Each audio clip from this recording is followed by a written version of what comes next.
Good morning. It's May 12th. It's time for a daily dose of good news. So just look outside because it is stunning out here.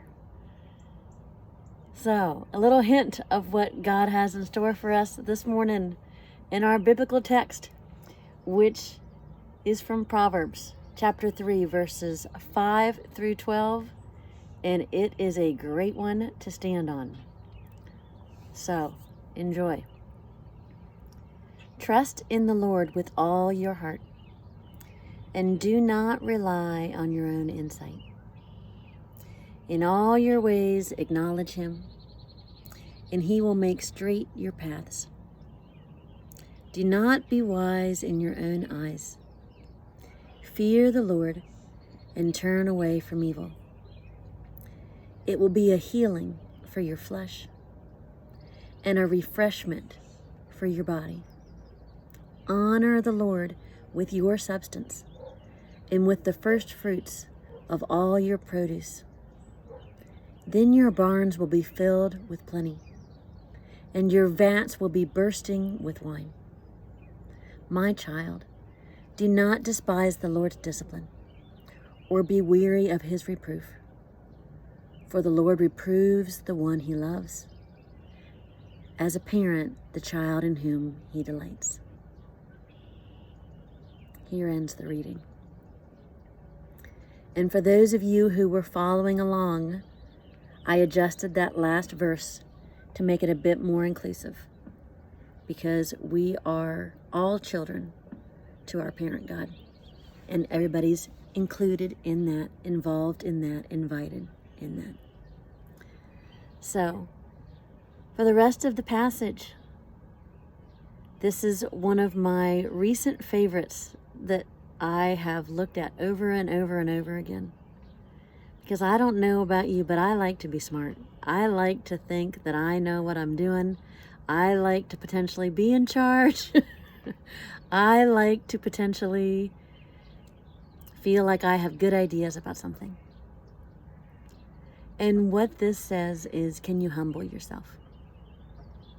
Can you trust God in all your stuff? Even if it's not what you expect, even if it makes you look foolish, even if other people shake their heads and don't understand. Can you trust God? And put all your energy there, all your weight there,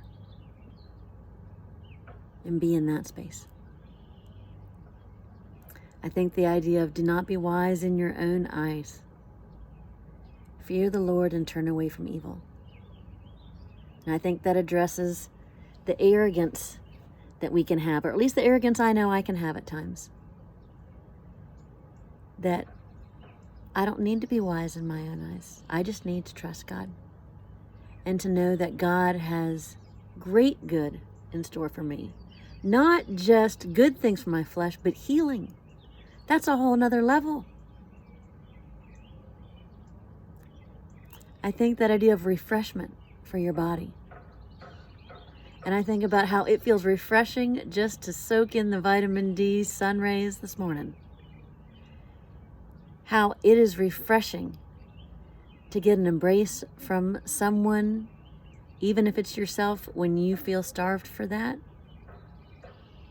It is refreshing to get a homemade glass of lemonade when you're thirsty.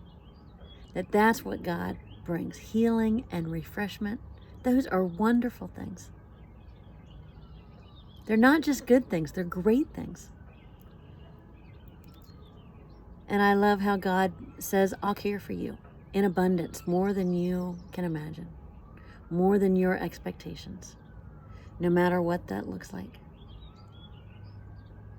That I will care for you, not just meagerly, but I will take care of you in abundance. And it talks about these overflowing barns and vats bursting with good things from God. And the last portion is about don't despise the Lord's discipline. And as children, I know I just tried to wake up my son for school and he did not like my discipline. So I just outed him and me there a little bit. But remember that the Lord loves you and the Lord wants the best for you. And sometimes the Lord does need to correct you and help you be on those straight paths. So trust that.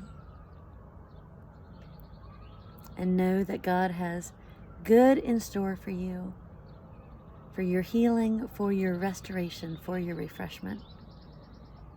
And that is something you can both stand in and rest in, but you can put all of your weight in that place. And know that God has you and that God loves you. So in all your ways, you can acknowledge the greatness of our God. Have a fantastic day, everybody. Bye-bye.